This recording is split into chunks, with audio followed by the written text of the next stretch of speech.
Welcome to Not Milk Never Milk. Subscribe if you're lactose intolerant.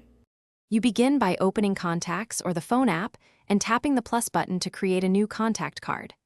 Add the full name and a primary phone number immediately so the card is searchable. This helps Siri and other apps find the contact. Next, include an email and assign labels like work or mobile for clarity.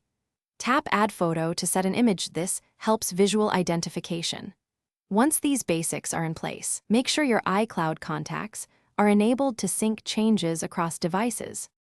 Continue by tapping Edit to expand the card and input secondary details that matter to you.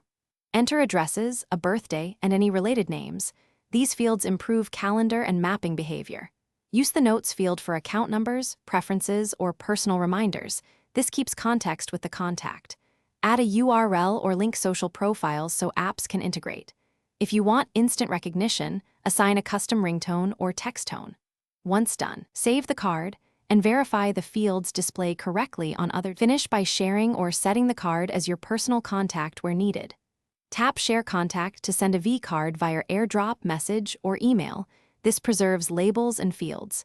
If this is your own card, go to Settings, Contacts, My Info, and select it so apps autofill correctly. Make sure contacts sync. Go to Settings, your name, iCloud, and confirm contacts is on. If fields fail to appear, toggle iCloud contacts off and on, or reboot the device to force a sync.